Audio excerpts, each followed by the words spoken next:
नमस्कार, मी योगी सर्व city news मध्ये आपले स्वागत आहे। बातमीपत्राची सुरुवात करूया ठळक घडामोडींनी। घाटंजी पोलीस स्टेशन ते ठाणेदार दिनेशचंद्र शुक्ला यांच्यामुळे शहरात मोठ्या प्रमाणात गुन्ह्यांमध्ये वाढ, कायदा सुव्यवस्था कोलमडली। घाटंजी तालुक्यात प्रस्थापितांना धोबी पछाड। माजी आमदार राजू तोडसाम यांना कारावास, वीज कर्मचाऱ्याला मारहाण प्रकरण प्रथम श्रेणी न्यायालयाचा निकाल कायम। घाटंजी शहरात नवीन विद्युत पोल बसविताना पोलवरून पडून युवक जखमी। घाटंजी नगर परिषदेकडून येथील उर्दू शाळेच्या नियोजित जागेभोवती तारेची कंपाऊंड व कोनशिलेचे भूमिपूजन संपन्न।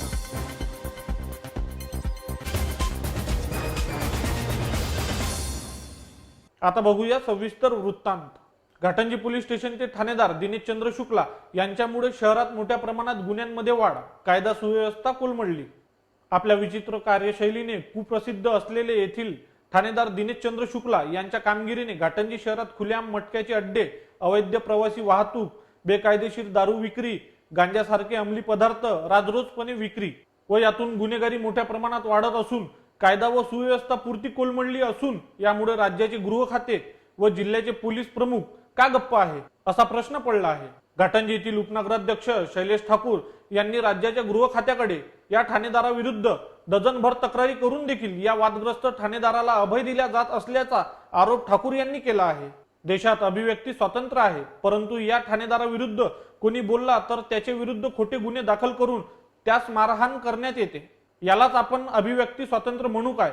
पारतंत्र्यात ज्या पद्धतीने स्वातंत्र्याकरिता लढा देणाऱ्याला विराज ब्रिटिश पोलीस छळत होती त्या पद्धतीने किंबहुना त्यांनाही लाजवणारे अमानुष प्रकार घाटंजी पोलीस स्टेशन मध्ये सध्या पाहावयास मिळत आहे। भ्रष्टाचाराने बरवटलेल्या या ठाणेदाराविरुद्ध करण्यात आलेल्या आरोपांची चौकशी थातूरमातूर केल्या जात आहे व तो दोषमुक्त आहे असा खोटा अहवाल वरिष्ठांना देऊन दिशाभूल करण्यात येते।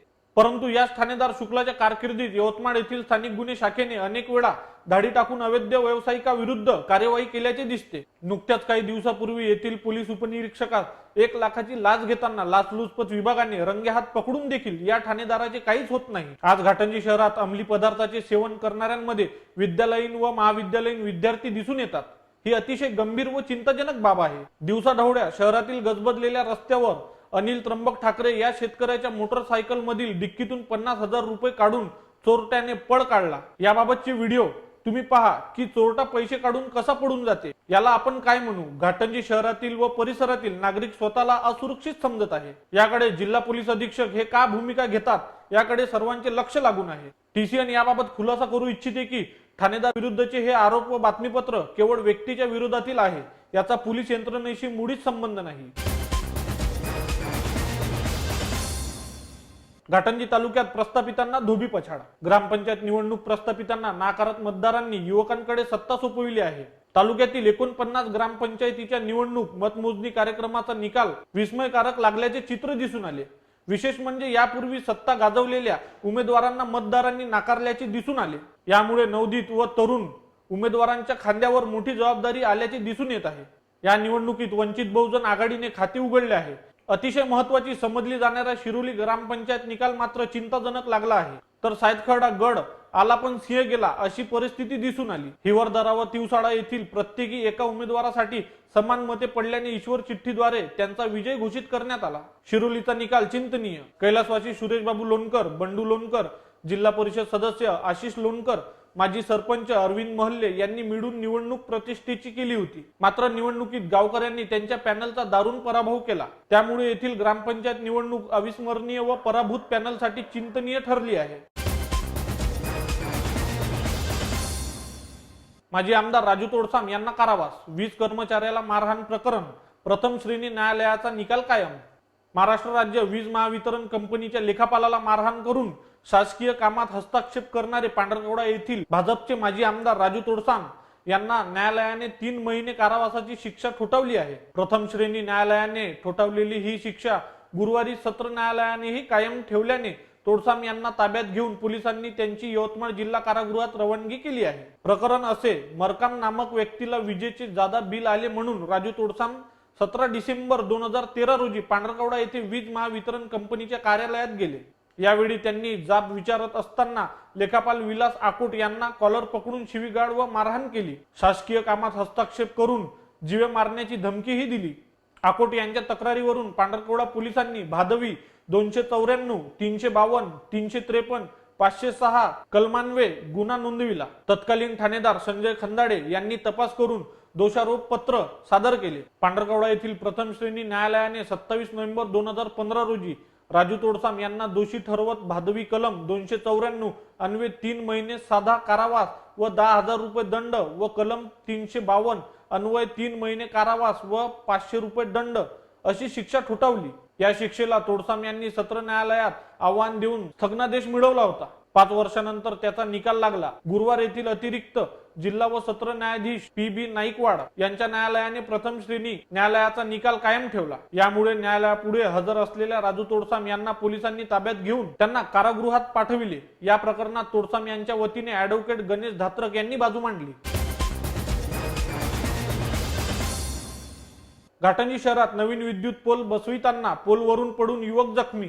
घाटंजी शहरात सध्या रस्त्याचे काम नव्याने चालू आहे. यामुळे रस्त्यावरील जुने विद्युत पोल उभारणीचे काम वीज वितरण कंपनीकडून चालू आहे. अशातच नवीन पोल उभे करून त्यावर विजेचे तार जोडताना येथील युवक शेख शब्बीर हा गंभीररित्या जखमी झाला. सुदैवाने त्याच्या जीवितास काही झाले नाही. पुढील उपचाराकरिता शब्बीरला रुग्णालयात दाखल करण्यात आले.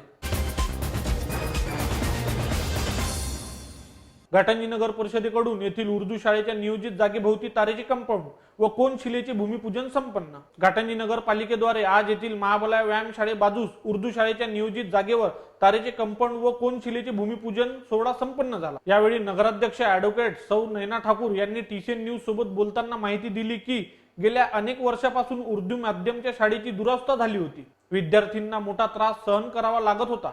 50 वर्षापेक्षा अधिक झालेल्या उर्दू शाळेची इमारत ही पूर्णतः जीर्ण झाली होती. यामुळे नवीन इमारत बांधकामाची आराखड्यांना मुख्य अभियंता सार्वजनिक बांधकाम विभाग अमरावती यांनी नुकतीच तांत्रिक मंजुरात दिली असल्याचे सांगून या इमारतीच्या बांधकामाचे बजेट 4,27,00,000 असून प्रत्यक्ष बांधकाम काही महिन्यातच सुरू होईल असे सांगितले. याकरिताचा प्रस्ताव जिल्हा वार्षिक योजनेअंतर्गत नगर रचनेकडून माननीय जिल्हाधिकारी यांना दिल्याची माहिती दिली.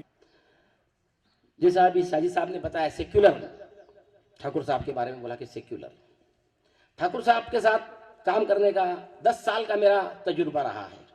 मैं 3 टर्म चुन के आया था. तीनों टर्म में मैं नगर परिषद में रहा. 2 टर्म उसमें से ठाकुर साहब के साथ में निकाला. वो अपोजिशन पार्टी में, वो शिवसेना के, हम दूसरी पार्टी के, मगर अल्हम्दुलिल्लाह हम सभागृह में लड़े, एक में छाती पे चढ़े सभागृह में, मगर बाहर निकलने के बाद में वो सामने जाके बैठते थे और मैं उनके पास जाके चाय पीता था. लोग हमको देख के जब बाहर निकलते थे देखते थे साले अभी ये झगड़ रहे थे, अभी ये चाय पी रहे हैं. तो ऐसा सेलुलर आदमी जिसकी कयादत में आज हो रहा है, तो मुझे पूरी उम्मीद बनती है कि इंशाअल्लाह वल अजीज हमारी उर्दू स्कूल की बुनियाद कायम हो जाएंगी और बिल्डिंग की भी बुनियाद कायम हो जाएंगी. मैं सिर्फ उन्हें 4 लाइन देना चाहता हूं और पूरे सामर्थ्य के साथ देना चाहता हूं कि ये कौन मुसाफिर है,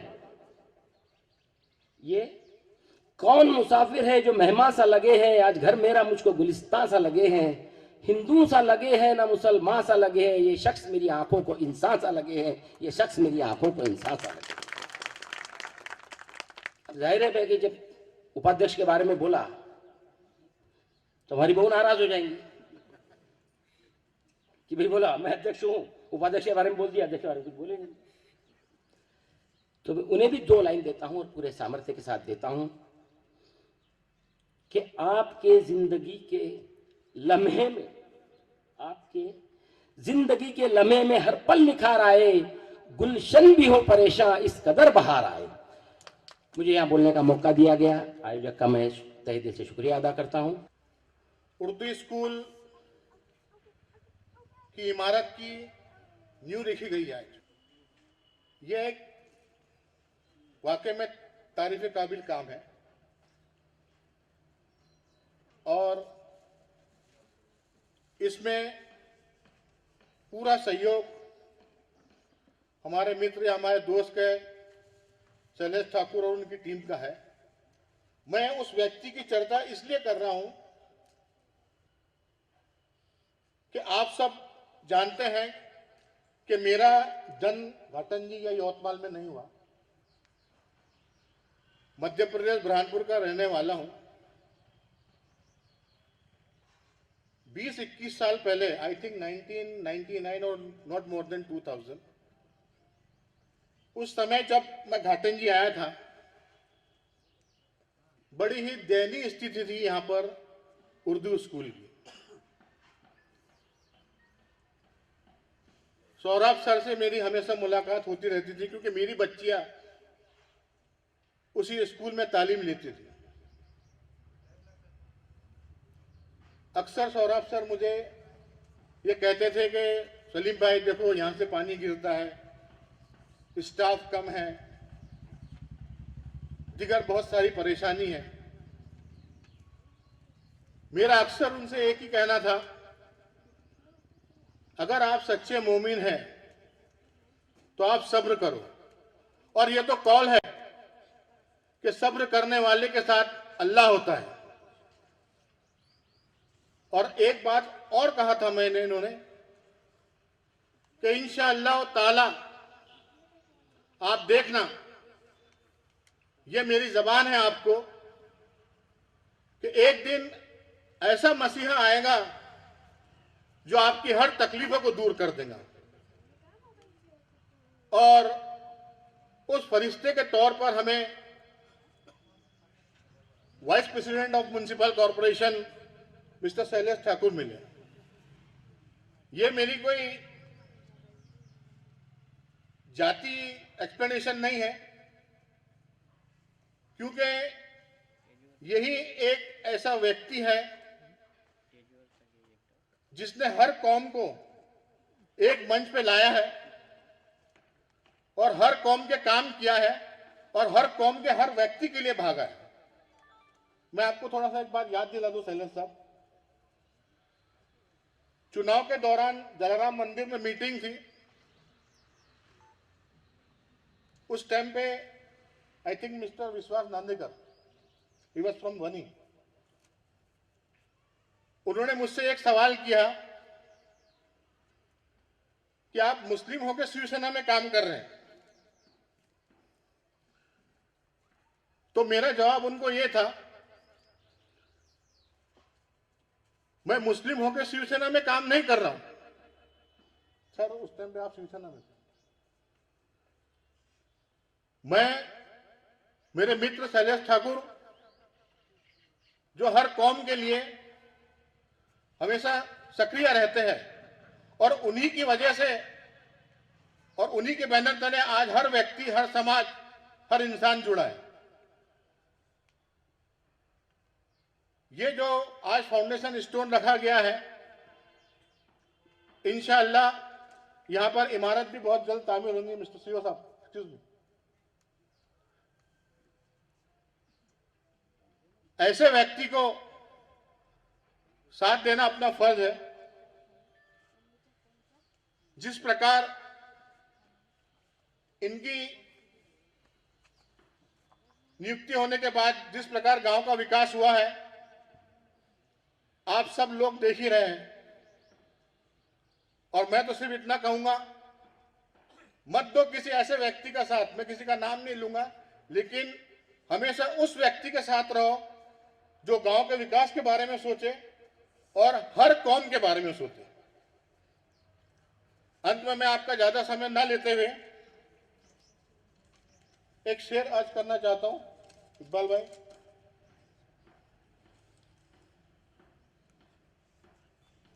बुलंद व बला तेरा जौहर है, बुलंद व बला तेरा जौहर है, तू सैलेश है इसलिए जौहर है, तू सैलेश है इसलिए तू जौहर है। छोटे बाबू, तू शाहीन है परवाज है तेरा काम, तू शाहीन है परवाज है तेरा काम, तेरे आगे आसमां और भी है। धन्यवाद। कि अल्लाह का शुक्र एहसान है कि अल्लाह ताला ने हम पे करम किया। कई बरसों की जद्दोजहद के बाद आज ये जाकर के हमको दिन देखने के मिला कि आज इतनी बेहतरीन जगह हमको उपलब्ध हुई, यहाँ पे संगे बुनियाद आज रखी गई है। और बड़े काबिल रश और बड़े ही किस्मत वाले और मुकद्दर वाले हैं हमारे शैलेश भाई। मैं तो कहता हूं कि कहीं इन्होंने अल्लाह तबारक व तआला से दुआ करके दुनिया के सारे मुसलमान बिरादरी का काम मुझसे हो, मैं ही करते रहूं। कितने ऐसे काम है इनके वाले। गिनवाने का मेरे पास में टाइम नहीं है। बड़े मुखलिस मुसलमानों के लिए, बड़े जानिसार मुसलमानों के लिए, जब भी दौड़ो इनके पास, किसी भी काम को लेकर के दौड़ो, कोशिश तो जरूर करते हैं, कोशिश तो जरूर करते हैं और करने की पूरी पूरी ताकत लगा देते हैं।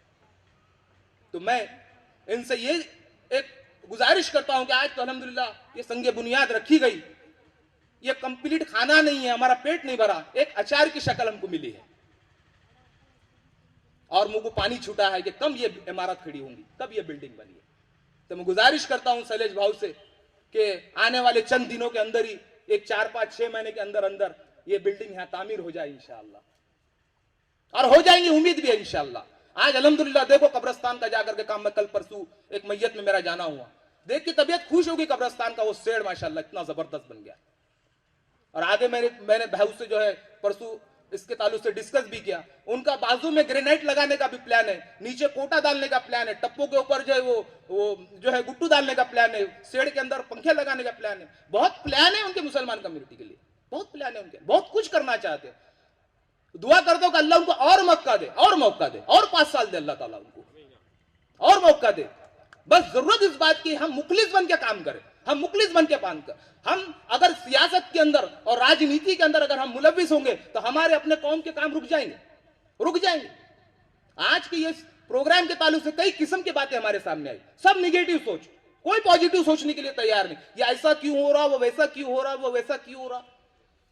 ये ऐसा अगर हम सोचते रहेंगे हमारे काम के, खुशी मनाओ कि आज का दिन कितना जबरदस्त दिन है कि इतना बड़े संगे बुनियाद आज यहाँ पे पड़ गई है। अब कहां जाएंगे, जमीन कोई बेच के खाएंगा हमारी वाली? इतना झूठ का पसारा है क्या, इतना अंधाराज है क्या? अब तक जो हुआ हुआ, आज हम खुद मौजूद रह के हमने संगे बुनियाद आज रखी है, हम लोग खुद इसके अंदर शरीक है। अब हम कोशिश करें भाव के साथ में जुड़े रहे, लगे रहे और उनसे ये बाकी का काम लेने की हम कोशिश करें, हम कोशिश करें, वरना हम खींचतान के अंदर रहेंगे तो असल काम से हम हट जाएंगे। हमारा जो मकसद है हम उस पर ध्यान दें, उस पर हम उसको हम जो है हमारा ये बनाए, जब तक हम काम के अंदर कामयाबी होंगे।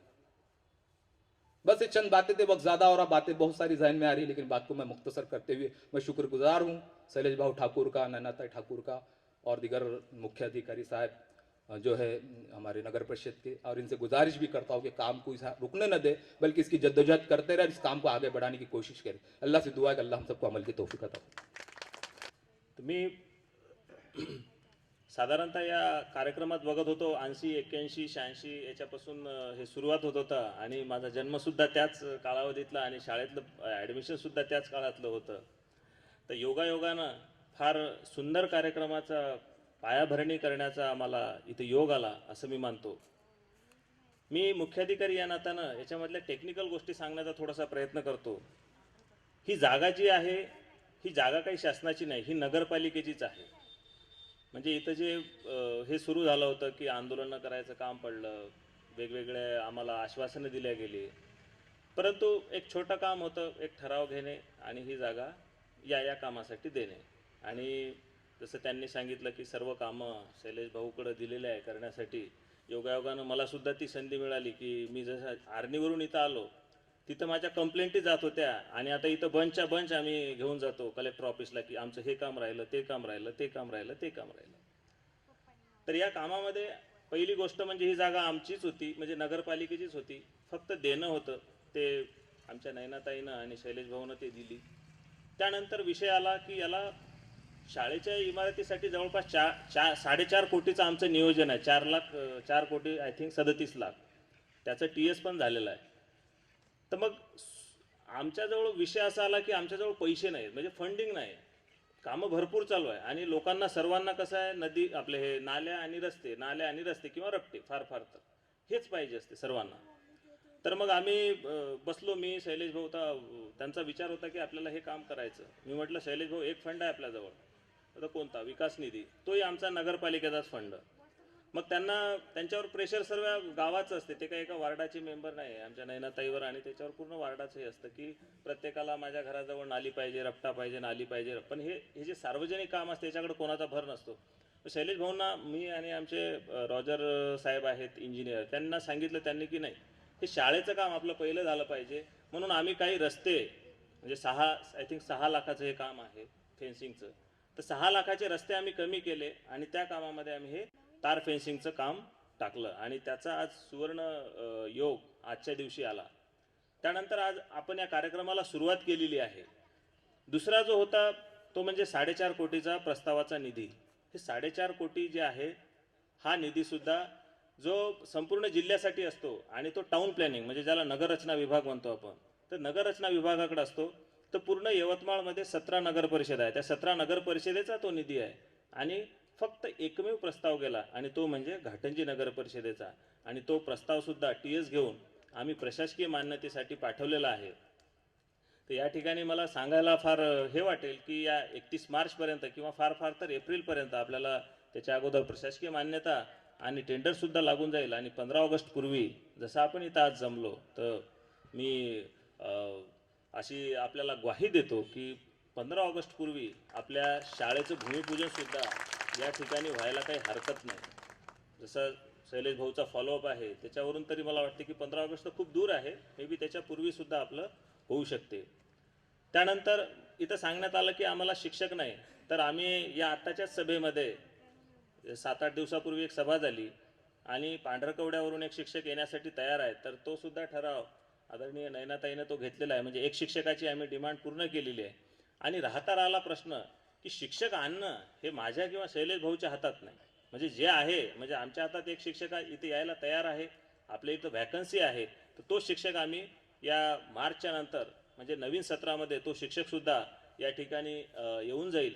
आणि मी सर्व उर्दू शाळेतील शिक्षकांना एक विनंती करतो की आमचं जे आहे बांधकाम भूमिपूजन ह्या गोष्टी होत राहतात आणि शैलेश भाऊचं एक आहे, त्यांचा नातेवाईक असो कोणी असो, कामाच्या बाबतीत ते हायगाई करत नाही. म्हणजे दर्जा त्यांना चांगलाच पाहिजे. जी इमारत होईल ती नक्कीच चांगली होईल. तुम्ही जर ऑफिसचं बांधकाम पाहत असाल तर जे स्वतःचं वैयक्तिक बांधकाम नसते त्याच्यासारखं फिनिशिंग त्या आपल्या ऑफिसच्या बांधकामाचं आहे आणि ही इमारतसुद्धा मजबूत होईल. तर माझ्या उर्दू शाळा किंवा मराठी शाळेच्या शिक्षकांना सुद्धा ही विनंती आहे की एखाद्या कॉन्ट्रॅक्टरनं रस्ता खराब केला, बोगस केला, काही होत नाही, 4-5 वर्षात ते पुन्हा होऊन जाईल. परंतु एखादा वर्गातले जर मुलं बर्बाद केलं ना तर अख्खीच्या अख्खी पिढी बर्बाद होते. आज मी किंवा तुम्ही सर्व शिक्षक मंडळी अधिकारी जे इथं उभे आहोत ते कोणीतरी आपल्याला चांगले शिक्षक भेटले, आपल्याला ज्यांनी चांगलं शिकवलं घडवलं म्हणून आज आपण इथं उभं आहोत.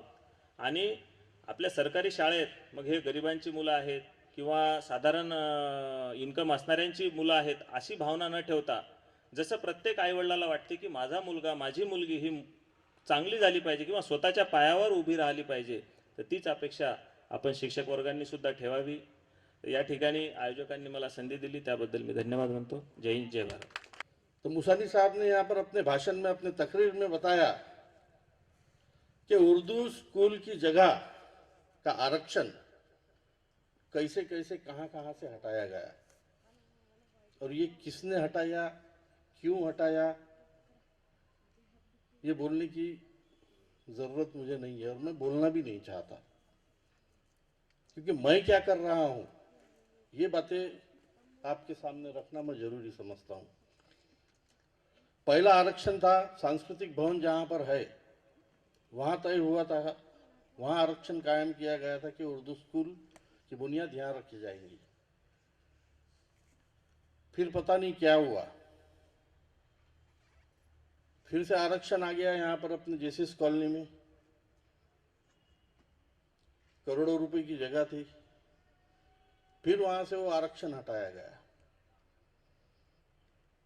अब फिर ये मैदान में नगरपालिका ने ठहराव लेके इस जगह को कायम किया.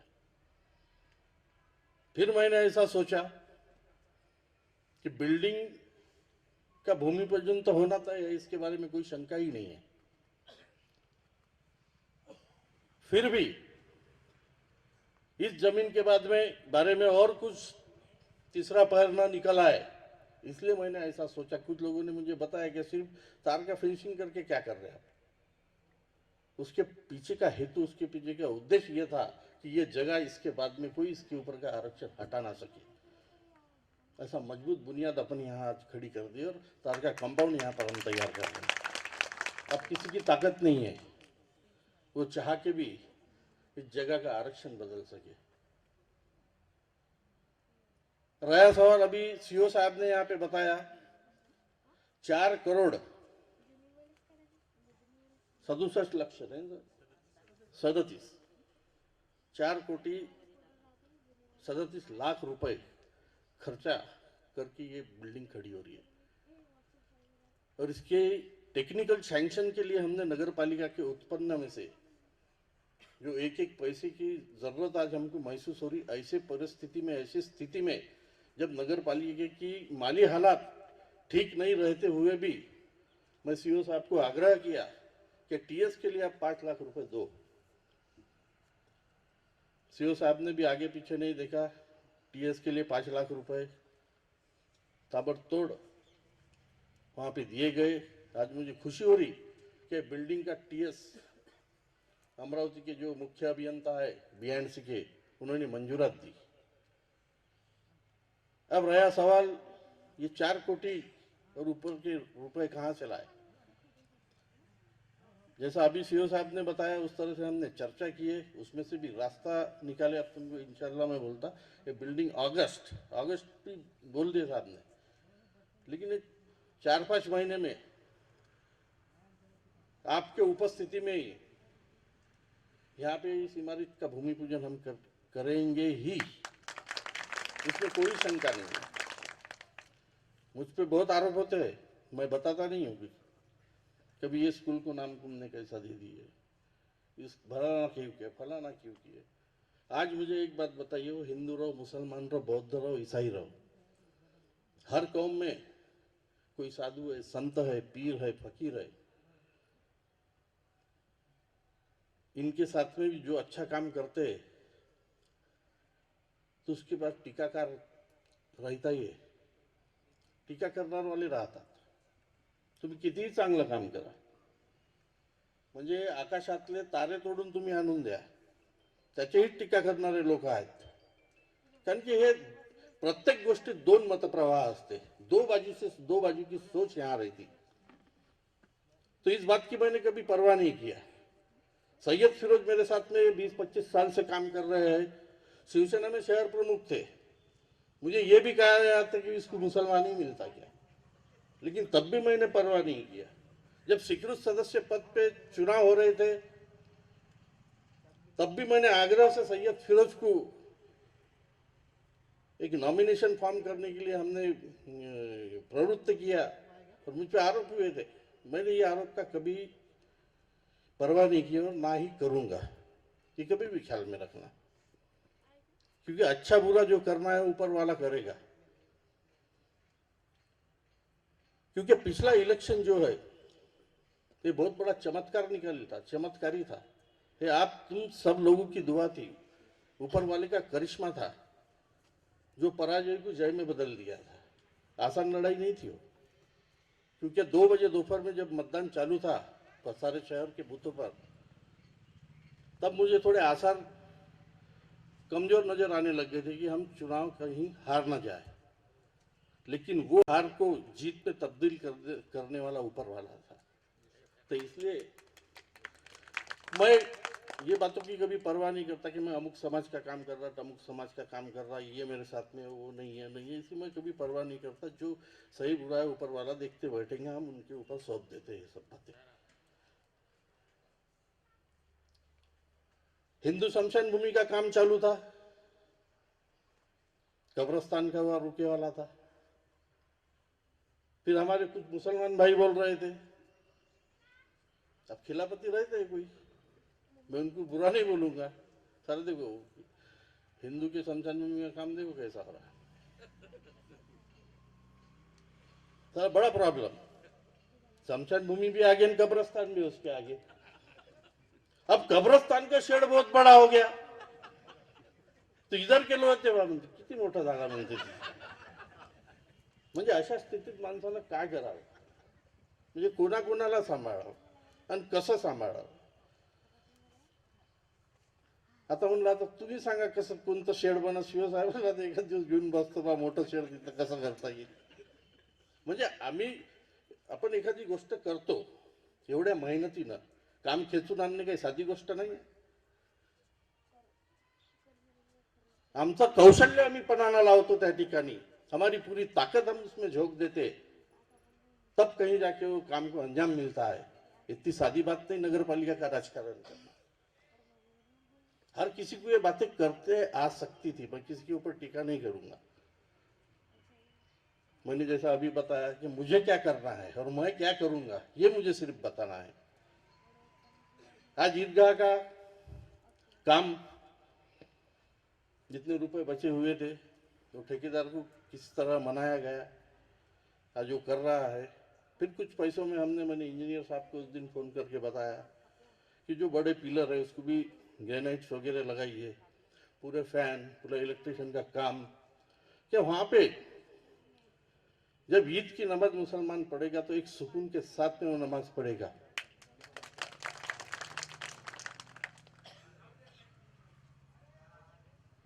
उसके बाद में घाटी पे की मस्जिद है इकबाल भाई,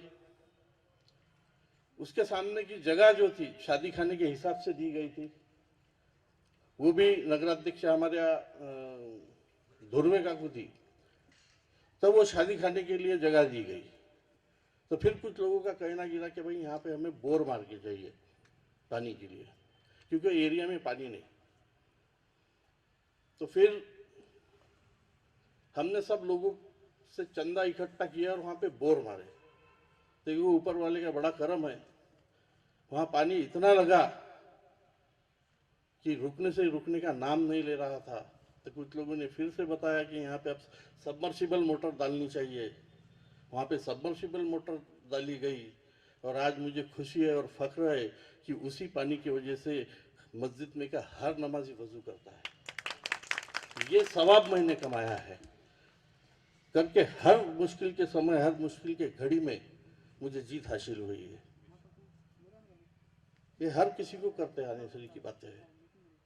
तो प्रयास है, आज वाटर सप्लाई की बड़ी स्कीम का डीपीआर हमने तैयार किया वाला है, त्याची तांत्रिक मंजूरी तैयार किया है, उसकी टेक्निकल सैंक्शन के लिए हमने वो भेजे वाला है।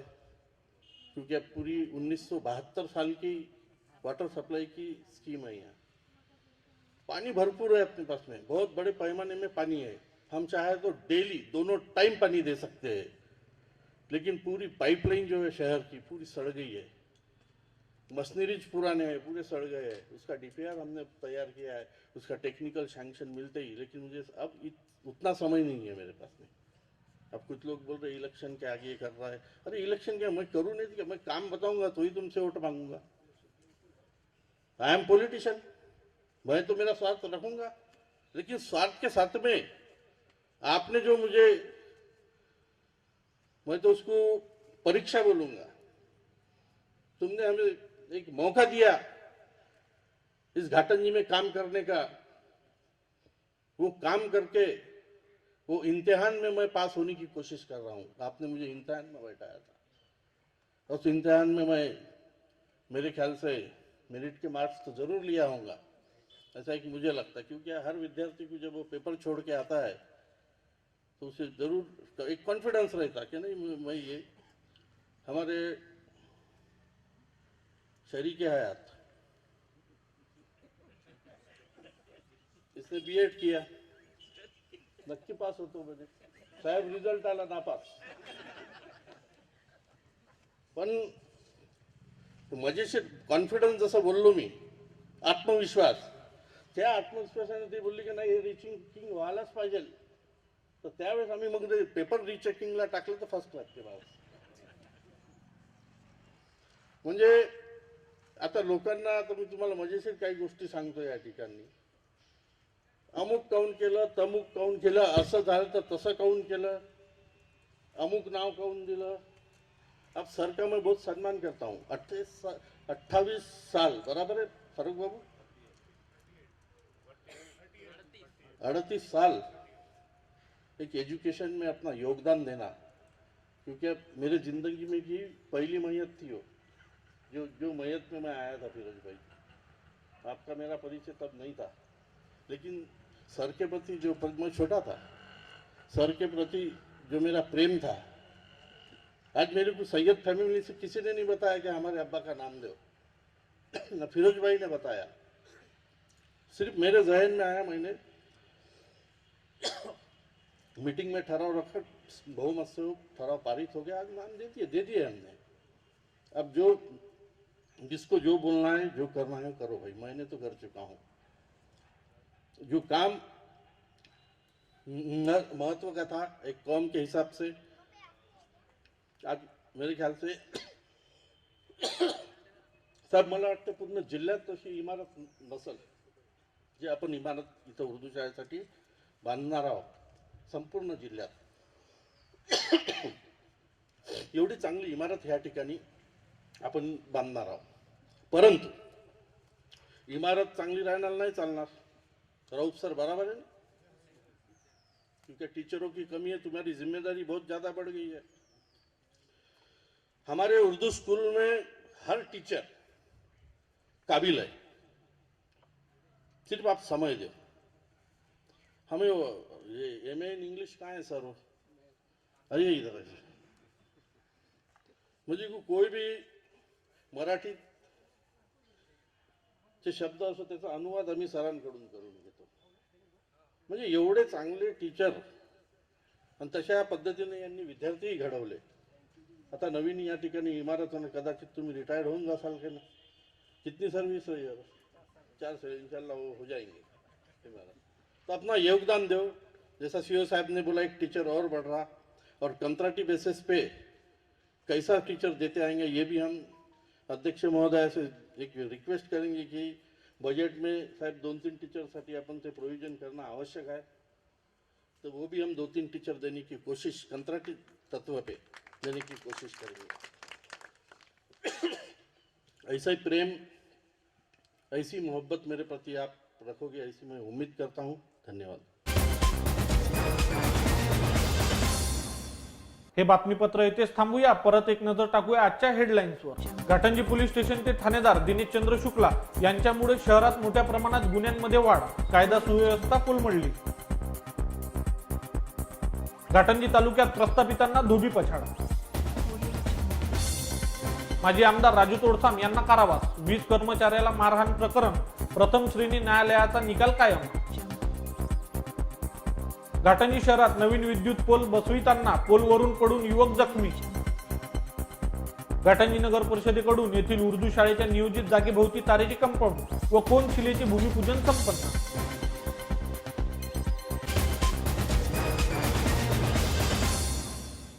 आमचे न्यूज चॅनल पाहण्याकरिता YouTube वर TC न्यूज घाटंजी टाईप करा व आपणास आमचे चॅनलवरील बातमीपत्र आवडत असेल तर कृपया त्याला सबस्क्राईब करून बेल आयकॉनवर क्लिक करा। वेळ झाली आपली रजा घेण्याची, आपल्याला काही सुचवायचे असेल तर आमचा पत्ता TC न्यूज कार्यालय, महाबला व्यायामशाळा, नुरसेवाड, घाटंजी। आमचा फोन नंबर 072 30 27 74 77। अचूक सडेतोड आणि निर्भीड बातम्यांसाठी बघत राहा घाटंजीचे एकमेव चॅनल, फक्त TC न्यूज चॅनल। धन्यवाद।